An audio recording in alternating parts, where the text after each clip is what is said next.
오늘 하나님 주시는 말씀은 요한계시록 22장 10절에서 21절까지 말씀입니다. 요한계시록 22장 10절에서 21절 말씀입니다.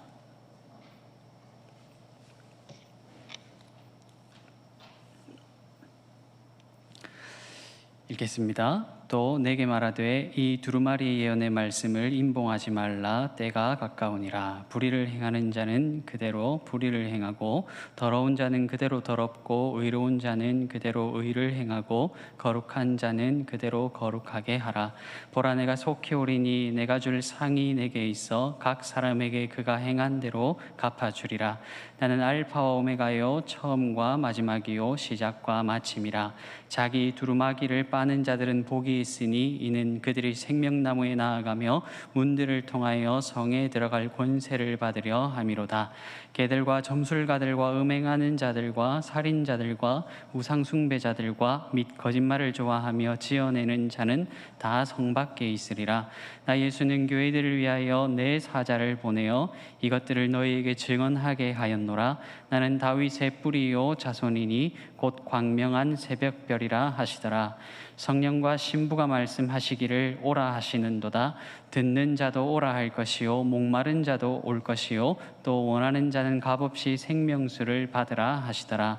내가 이 두루마리 예언의 말씀을 듣는 모든 사람에게 증언하노니 만일 누구든지 이것들 외에 더하면 하나님이 이 두루마리에 기록된 재앙들을 그에게 더하실 것이요 만일 누구든지 이 두루마리 예언의 말씀에서 제하여 버리면 하나님이 이 두루마리에 기록된 생명나무와 및 거룩한 성에 참여함을 제하여 버리시리라. 이것들을 증언하신 이가 이르시되 내가 진실로 속히 오리라 하시거늘 아멘. 주 예수여 오시옵소서. 주 예수의 은혜가 모든 자들에게 있을지어다. 아멘.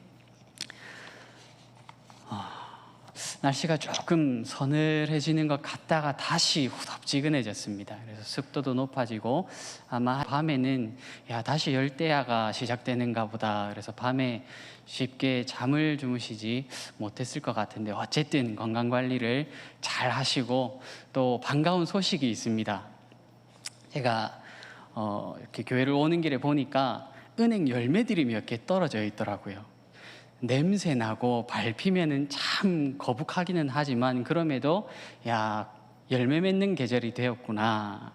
또 하나님께서 우리에게 가을의 때를 허락해 주시는구나, 은혜 주시는구나. 이렇게 모든 것들을 우리 삶 가운데 은혜로 받을 수 있는 저와 여러분 되기를 주님의 이름으로 축복합니다.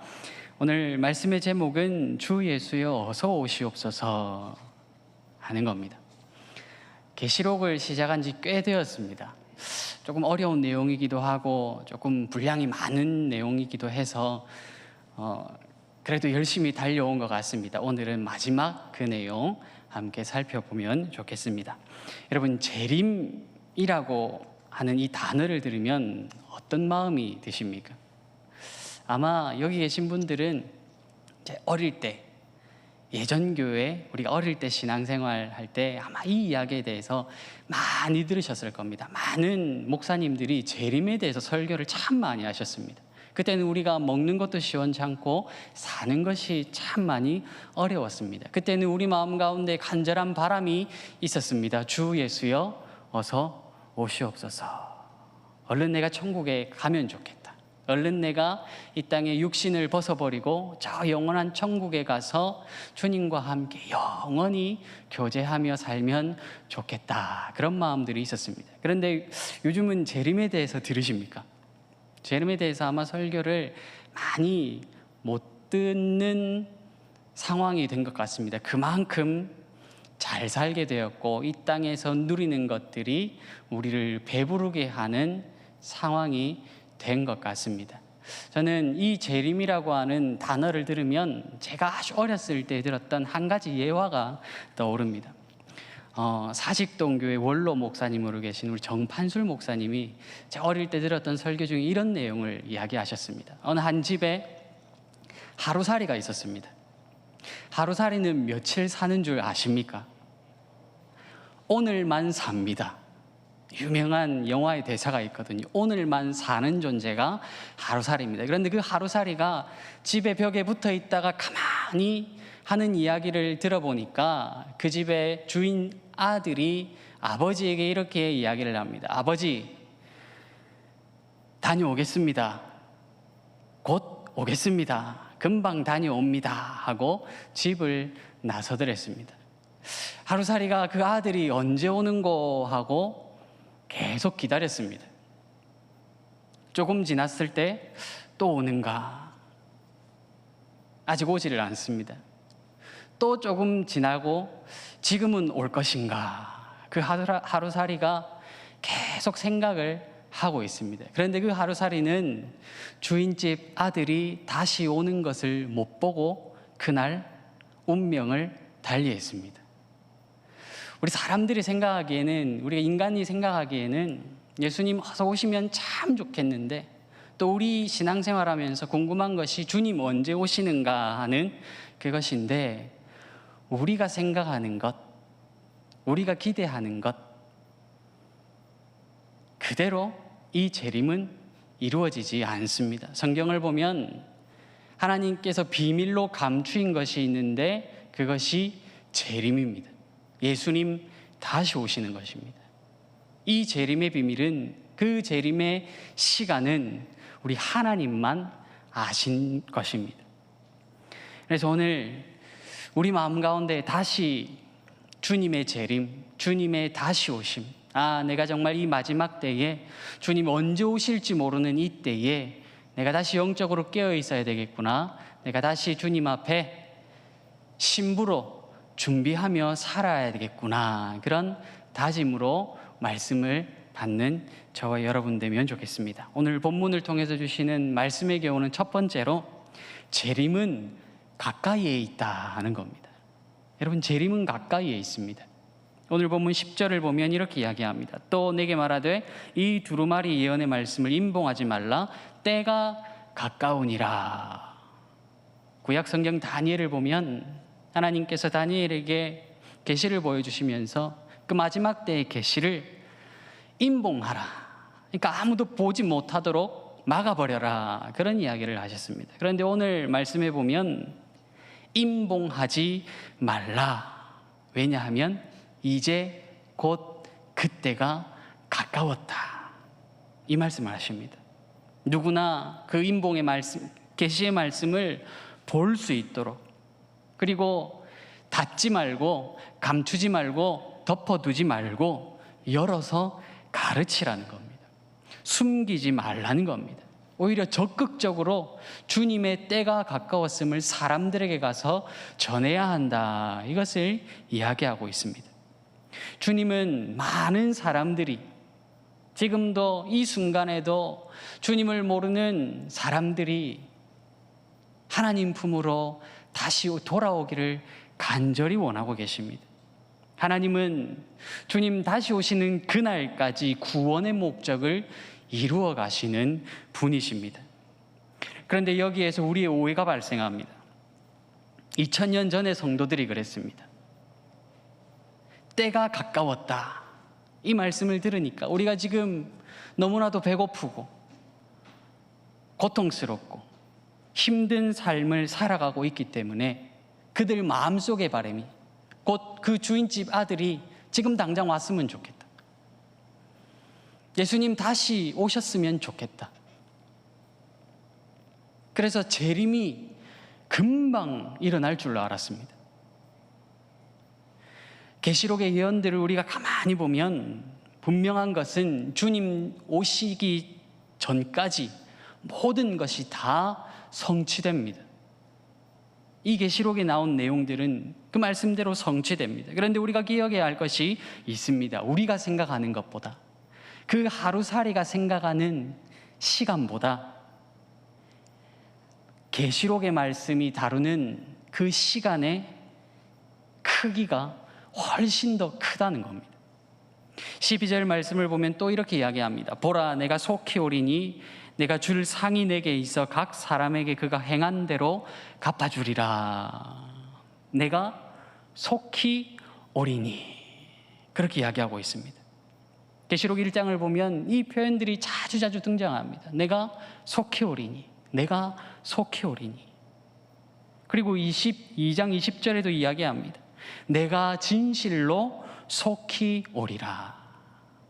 그러니까 계시록의 시작, 주님께서 속히 오겠다고 말씀하셨고, 또 22장 계시록의 마지막 부분입니다. 마지막 부분에도 내가 속히 오겠다라고 하시는데, 이 마지막에는 한 표현이 더 붙어 있습니다. 진실로 속히 오리라. 그런데 여러분, 속히 오겠다 하는 이 표현은 시간의 개념이 아닙니다. 원래 이 단어의 뜻은 시간적인 개념이 아니라 빨리 가겠다, 내가 얼른 가겠다, 그런 표현이 아닙니다. 어떤 표현이냐면 내가 불시에 가겠다, 그 표현입니다. 내가 빨리 가는 게 아니라 불시에 가겠다. 언제든지 주님 다시 오실 수 있다는 이야기입니다. 그래서 제가 이렇게 말씀드렸습니다. 재림은 멀리 있지 않습니다. 가까워져 오고 있습니다. 그런데 그것보다 우리 삶에 조금 더 깊이 묵상하면 좋겠다는 그 표현을 이렇게 찾아보았습니다. 재림은 내 삶 가까이에 있습니다. 내 삶 가까이에 있습니다. 성경은 그 재림의 시간을 철저히 비밀에 붙입니다. 그 이유는 하나님 나라의 백성들이 이 땅을 살아가면서 오늘이 마지막인 것처럼 살도록 하기 위해서입니다. 오늘이 마지막인 것처럼 살도록 하기 위해서. 하나님이 시간을 정해놓으시면 죄의 본성이 가득한 이기적인 우리들이 어떻게 살아가겠습니까? 내가 하고 싶은 대로, 내 욕망대로 다 살고 몇 시간 남겨놓고 그때부터 내가 회개해야 되겠다, 그런 경솔한 마음으로 살아가지 않겠습니까? 하나님은 오늘 우리가 오늘이 마지막인 것처럼 살기를 원하십니다. 오늘이 마지막인 것처럼. 여러분, 오늘이 마지막이라면, 지금이 내 삶의 마지막 순간이라면 어떻게 사시겠습니까? 어떻게 하시겠습니까? 계속 지금처럼 세상을 향해서 관심 가지고 살 수가 있겠습니까? 지금처럼 죄 짓는 상태로 그렇게 방치하면서 살 수 있겠습니까? 오늘이 마지막이라면 아마 이 자리에 그러실 분 한 분도 안 계실 겁니다. 오늘이 마지막이라면 아마 이 자리에 그러실 분 한 분도 안 계실 겁니다. 철저히 하나님 앞에서 준비하고 있을 겁니다. 신실하게 살려고 노력할 겁니다. 영적으로 늘 깨어있기 위해서 말씀을 읽고 기도하고 주님께서 내게 명령하신 그 사명을 다 감당하지 않겠습니까? 그런데 오늘 우리가 이것들을 손에 놓아버린 이유가 어디에 있을까요? 몰라서 그렇습니까? 아닙니다. 잘 압니다. 그런데 이것이 빠졌습니다. 오늘이 마지막이 아니라고 살기 때문입니다. 주님의 재림은요, 불시에 찾아오는 겁니다.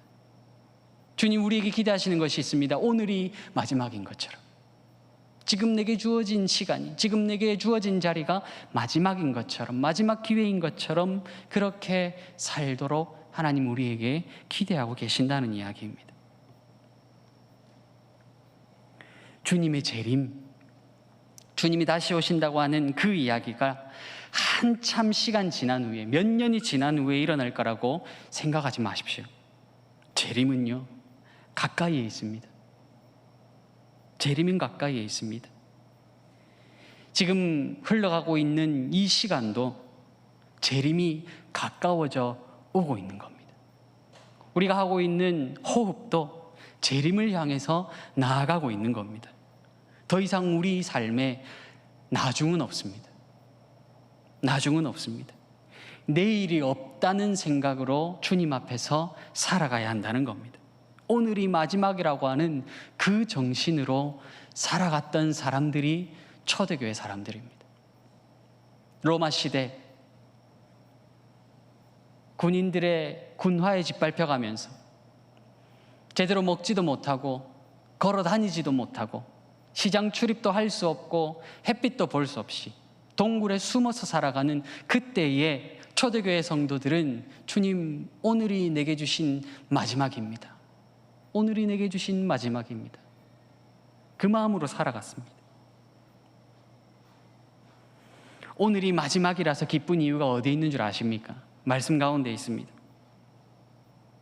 12절을 보면 보라, 내가 속히 오리니 불시오리니 내가 줄 상이 내게 있어 각 사람에게 그가 행한 대로 갚아주리라. 오늘이 마지막이어도 우리가 기쁜 이유가요, 이것 때문입니다. 주님이 주실 상, 주님이 주실 상.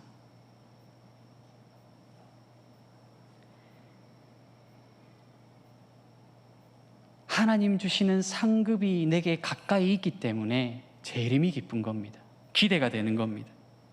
그런데 이 마지막 절을 보면 각 사람에게 그가 행한 대로 갚아주리라 이렇게 표현합니다.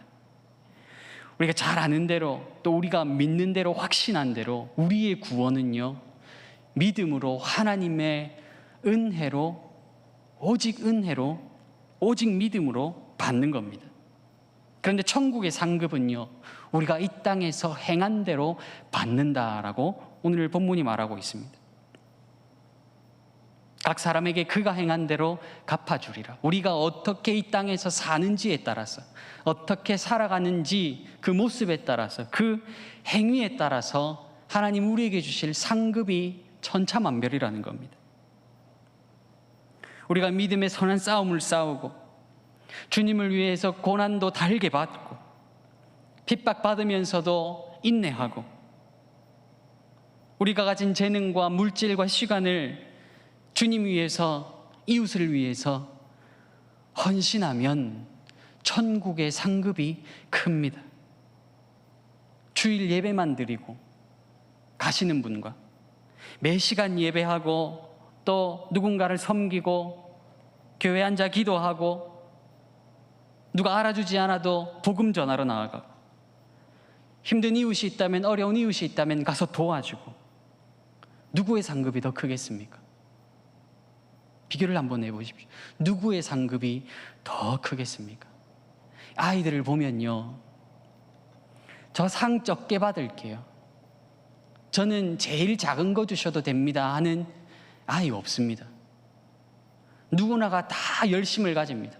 내가 잘해서 내가 1등 해야지, 내가 큰 상 받아야지, 내가 최우수상 대상 받아야지, 그런 마음을 가지고 무언가에 집중하는 것이 아이들입니다. 우리는 어떻습니까? 주님 주실 상급이 있는데 행위대로 주신다고 하는데 어떤 상? 참가상 받으시겠습니까?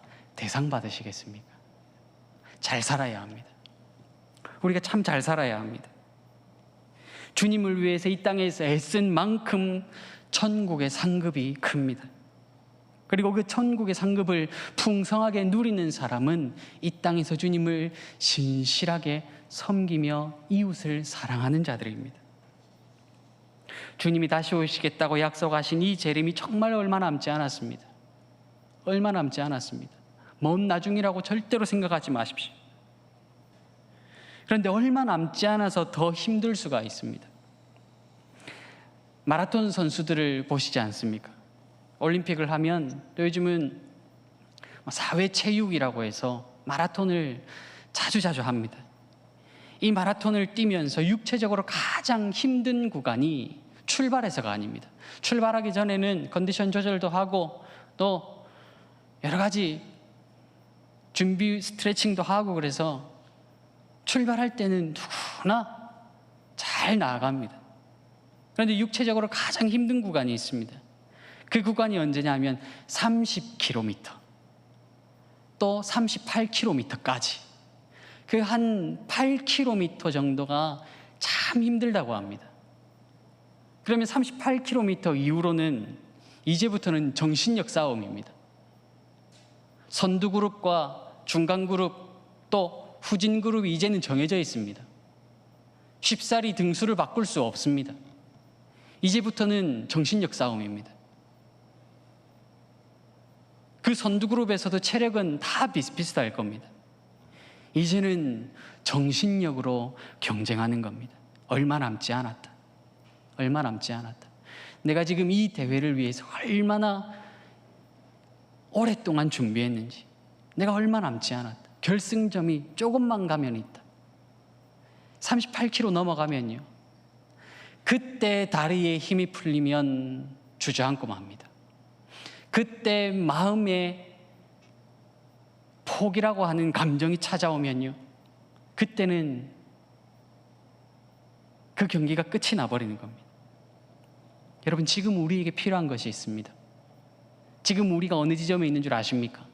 딱 여기에 있습니다. 30에서 38km 그 사이에 있습니다. 힘드시죠? 준비해야 될 게 있습니다. 정신력. 다음 구간을 준비해야 합니다. 주님, 재림이 곧, 주님 다시 오심의 약속이 곧 이루어질 줄로 믿습니다. 지금까지 신실하게, 또 정직하게, 성실하게 잘 살아오셨습니다. 필요한 게 있습니다. 조금 더 인내하는 모습이 우리에게 필요합니다. 지금까지 주님을 위해서 고난받고 인내한 것 있지 않습니까? 조금만 더 버티고자 하는 정신력이 필요한 때입니다. 결승점이 눈앞에 있습니다. 곧 결승점입니다. 무엇이 우리에게 기다리고 있습니까? 천국의 상급입니다. 여러분, 재림이 멀리 있다고 생각하지 마십시오. 재림이 멀리 있지 않습니다. 가까이에 있습니다. 이 세상에 좋은 것, 하나님 주실 그 천국의 상급, 무엇이 더 귀하고 무엇이 더 값나가고 무엇이 더 가치가 있을까요? 비교가 안 되지 않습니까? 이 땅에서 좋은 것과 천국에서 하나님이 주시는 좋은 것, 그 상급은 결코 비교할 수 없습니다. 우리에게 이 마음 자세가 필요합니다. 천국의 상급이 더 귀하다. 하나님의 상이 더 크고 더 좋다. 조금만 더 인내하시면 좋겠습니다. 조금만 더 버티시면 좋겠습니다. 재림이 가까이에 있습니다. 결승점이 눈앞에 있습니다. 오늘이 마지막인 것처럼 살아야 합니다. 주님 앞에서 신실하게 살아야 합니다. 인내하며 살아야 합니다. 버티는 것도 잘하시는 겁니다. 재림이 가까이에 있음을 알고 주님 보시기에 부끄럽지 않는 삶을 살아가기로 작정하는 저와 여러분들 되기를 주님의 이름으로 축복합니다. 오늘 본문을 통해서 주시는 말씀이 겨운 두 번째는 재림의 소망과 사명이 있다는 겁니다. 재림의 소망과 사명이 있다. 여러분, 계시록은 예수님이 십자가 보혈을 구원하신 성도들에게, 또 주님이 피로 사신 교회에게 주시는 편지입니다. 그래서 이 계시록의 시작을 보면 먼저 소아시아 7교회가 나옵니다. 7교회에만 주시는 편지가 아니라 오고 가는 모든 세대들에게 주시는 편지입니다. 그리고 계시록의 마지막에도 22장 16절을 보면 교회들을 위하여 증언한다, 이렇게 이야기합니다. 계시록은요, 교회를 향해서 주시는 말씀입니다. 교회를 향해서 주신다 하는 말씀은 우리 각자를 향해서 주신다는 말씀입니다. 주님은 교회를 넘어지지 않도록, 포기하지 않도록 응원하시고 격려하십니다. 마지막까지 붙들어야 할 그 소망과 사명을 놓치지 말라고 우리에게 말씀합니다. 먼저 오늘 본문에서 우리에게 주시는 소망이 있습니다. 21절 말씀을 보면 주 예수의 은혜가 모든 자들에게 있을지어다. 아멘. 이렇게 말합니다. 주 예수의 은혜가 모든 자들에게 있을지어다. 여기서 말하는 모든 자들은요, 하나님의 사람들을 말합니다. 구원받은 백성들, 교회를 말합니다. 그런데 하나님께서 이 모든 자들에게, 구원받은 백성에게, 하나님 자녀에게, 교회에게 은혜를 주신다. 은혜를 주신다. 여러분, 어떤 은혜인 줄 아십니까? 계시록을 보면요, 무서운 이야기들이 참 많이 나옵니다. 계시록에 대한 연구가 활발하지 않았을 때는요, 무슨 용이 나오고 칼이 나오고 전쟁이 일어나고 그런 표현들을 보면서 참 많은 그리스도인들이 두려움에 떨었던 성경이 계시록이기도 합니다. 그런데 그 세상을 향한 무서운 하나님의 심판이 가득한 내용인데, 하나님 우리에게 주신 은혜가 무엇이냐 하면 두려워하지 않아도 된다는 겁니다. 우리는 두려워할 필요가 없습니다. 하나님 이 세상을, 이 죄악된 세상을 심판하십니다. 그런데 하나님의 자녀들은 두려워할 필요가 없습니다. 무서워할 필요가 전혀 없습니다. 하나님은 우리에게 심판 가운데서도 평안 주시는 분이십니다. 여러분, 평안이라고 하는 단어 좋아하시지 않습니까? 평안. 성경을 보면요, 이 평안은 세상이 줄 수 없다고 이야기합니다. 요한복음 14장 27절 말씀을 보면 이렇게 이야기합니다. 평안을 너희에게 끼치노니 곧 나의 평안을 너희에게 주노라. 예수님 자신의 평안을 우리에게 주시는 겁니다. 내가 너희에게 주는 것은 세상이 주는 것과 같이 아니하니라. 너희는 마음에 근심하지도 말고 두려워하지도 말라. 주님이 가지고 계신 그 평안을 우리에게 주시고, 그 평안을 받은 우리는 마음에 근심할 필요가 없다는 이야기입니다. 두려워할 필요가 없다는 이야기입니다. 그런데 근심이 안 됩니까? 때때로 두려움이 찾아오지 않습니까?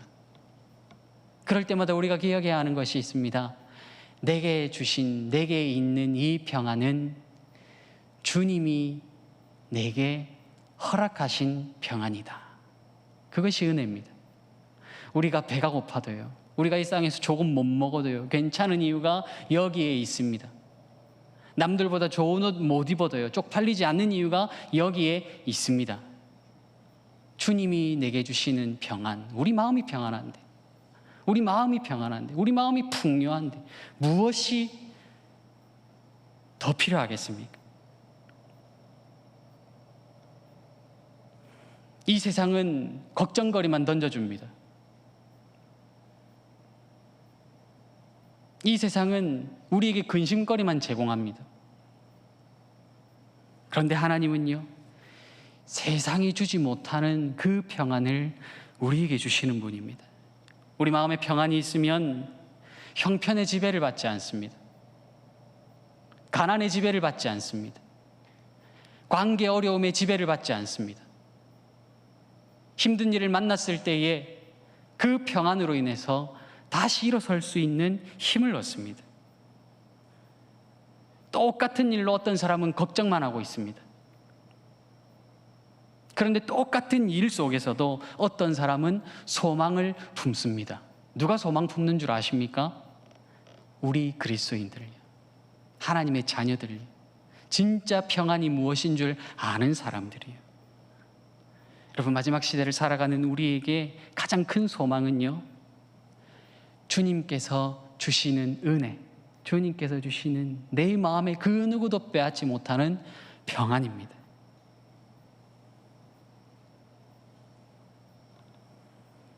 세상이 소망일까요? 돈이 소망입니까? 이 세상에서 성공하는 것이 소망이십니까? 결코 그것이 진짜 우리의 소망이 될 수 없습니다. 어떤 형편에서도 주님을 붙드는 그 평안의 소망, 그 평안이 우리 마음 가운데 풍성한 저와 여러분들 되기를 주님의 이름으로 축복합니다. 또 우리에게 주시는 사명도 있습니다. 17절 말씀을 보면 성령과 신부가 말씀하시기를 오라 하시는도다. 듣는 자도 오라 할 것이요 목마른 자도 올 것이요 또 원하는 자는 값없이 생명수를 받으라 하시더라. 속히 오겠다.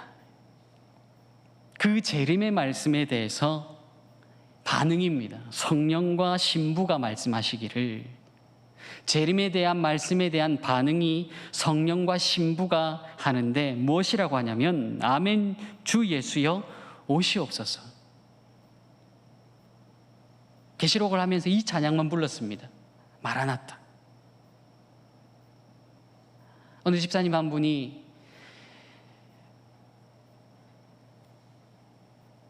제일 좋아하는 찬송, 제일 좋아하는 찬양이 이 찬양이래요. 그 이야기만 들어도 제가 마음이 참 좋았습니다.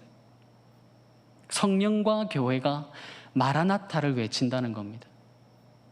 주님이 재림을 선포하시는데 성령과 교회는, 신부된 교회는 무엇을 이야기하냐면 한 목소리로 마라나타라고 이야기합니다. 근데 여기에 비밀이 숨어 있습니다. 성령과 교회. 여러분, 성령 하나님은요, 우리 교회 가운데 계시는 분이십니다. 성령이 너희 안에 거하시는 줄을 알지 못하느냐. 성령께서 지금 오늘 우리 가운데 계신다는 겁니다. 그리고 성령 하나님은 교회에게 능력을 주십니다. 성도들에게 이길 능력을 주십니다. 그래서 교회는 날마다 부르짖어야 하는 것이 이것입니다. 하나님, 사람의 힘으로 하는 것 아니라 성령의 능력으로 감당하는 교회 되게 해주십시오. 그래서 교회는요, 성령 충만을 날마다 기도해야 합니다. 성령 충만을 사모해야 합니다. 기도해야 합니다. 간구해야 합니다. 성령 충만한 교회의 특징이 있습니다. 땅의 상급을 바라보지 않는다는 겁니다. 땅의 상급을 바라보지 않는다. 성령 충만한 교회는요, 하늘의 영광을 더 소중하게 생각합니다. 성령 충만한 성도는요, 땅의 상급이 아니라 하늘의 영광, 천국의 영광을 더 중요하게 생각하는 사람입니다. 한국교회가 그동안 엄청나게 부흥하고 성장했습니다. 사람이 많아졌습니다. 그러니까 작은 교회에서 교육관도 필요하고 이제는 다 수용할 수가 없어서 건축을 하기 시작했습니다. 제가 어릴 때만 해도요, 교회가 그렇게 큰 교회가 없었습니다. 좁은 예배당. 혹시 그런 경험이 있으신지 모르겠습니다. 마룻바닥인데 교회가 참 오래돼서 난방을 할 수도 없고 바닥은 냉랭하고 걸어갈 때마다 삐그덕 그런 교회를 우리가 다녔던 적이 있습니다. 그런데 이 교회들이 2000년대 초반까지 건축 붐이 일어났습니다. 좋은 건물을 짓자, 수용할 수 있는 교회 구조물을 만들자. 그래서 교회 건물을 잘 짓기 시작했습니다. 그런데 여러분, 문제가 어디에 있는 줄 아십니까? 이제는요, 큰 교회의 기준이 건물이 되어버렸습니다. 큰 교회는요, 하늘의 영광을 더 중요하게 생각하는 교회가 큰 교회입니다. 건물을 잘 지어놓으면 그냥 사람들이 저절로 찾아올 거라고 생각했습니다. 어떻습니까? 순서가 바뀌어버렸습니다. 이제는 큰 교회, 부흥하는 교회는요, 사람이 많은 교회, 좋은 건물 세워놓은 교회. 성령 충만한 교회는요, 하늘의 영광을 더 중요하게 생각하는 교회입니다. 성령 충만한 성도는요, 하늘의 영광을 더 귀하게 생각하는 사람입니다. 물론 건물이 안 중요한 것은 아닙니다. 예배드릴 장소가 필요합니다. 자녀들을 교육할 좋은 장소가 필요합니다. 더 중요한 게 있습니다. 하늘의 영광을 위해서 교회가 무엇을 해야 하는가 고민하는 교회. 하늘의 영광을 위해서, 하나님께 영광되는 교회 되기 위해서 우리가 해야 할 일은 무엇인가 끊임없이 고민하는 교회가 귀한 교회입니다. 아시는 분도 계실 겁니다. 경기도에 있는 어느 대형 교회입니다. 대형 교회라고 해도 건물이 없습니다. 2만 명의 성도가 출석을 하는데 교회 건물 없이 그냥 학교 강당 빌려서 그렇게 예배를 드립니다. 그런데 기도할 장소도 없고 성도들이 주일 외에 강당을 쓸 수 없지 않습니까? 학생들이 학교에 가니까요. 기도할 장소도 없고 또 자녀들을 교육할 장소가 없어서 교육관을 하나 구입을 했습니다. 제가 가봤거든요. 근데 크지 않습니다. 이 교회가 결단을 내렸습니다. 시간이 지난 후에 이 건물을 매각해서 그냥 사회에 전액 다 기부하겠다. 일정하게 우리가 쓰고 난 이후에 사회에 돌려주겠다. 그리고 지금은요, 성도수 절반 넘게 분립개척을 하는, 이 마음이, 이 정신이 큰 교회가 아닐까요? 여러분, 무엇이 중요합니까? 하늘의 영광입니까? 이 땅에서의 성공입니까?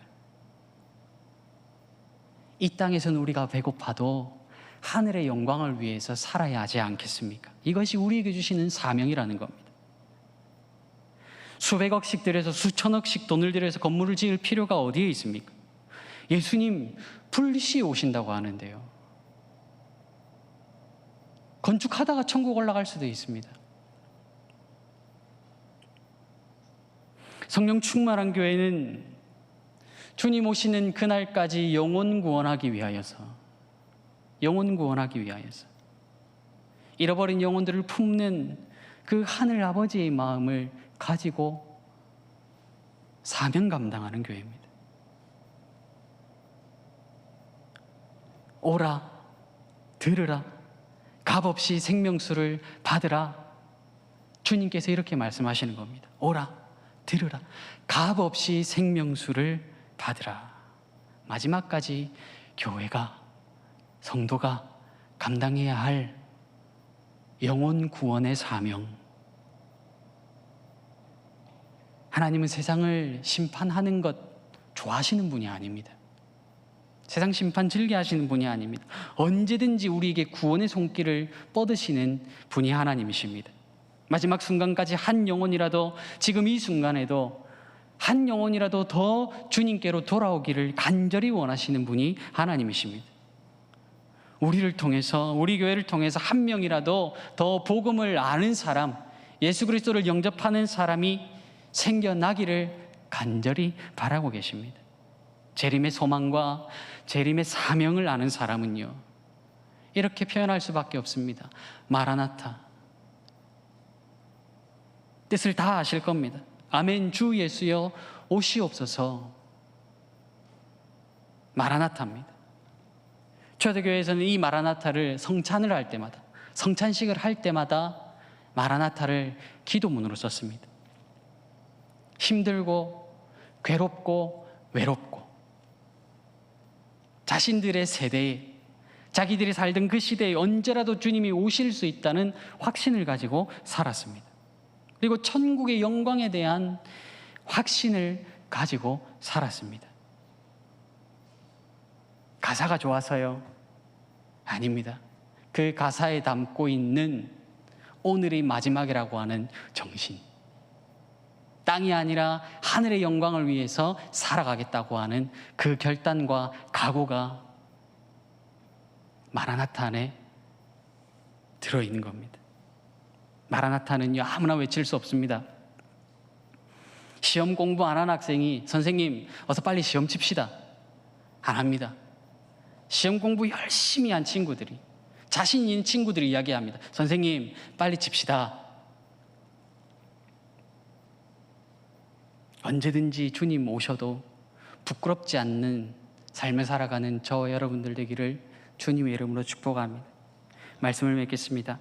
마라나타는요, 천국을 정말 간절히 사모하는 사람들의 고백입니다.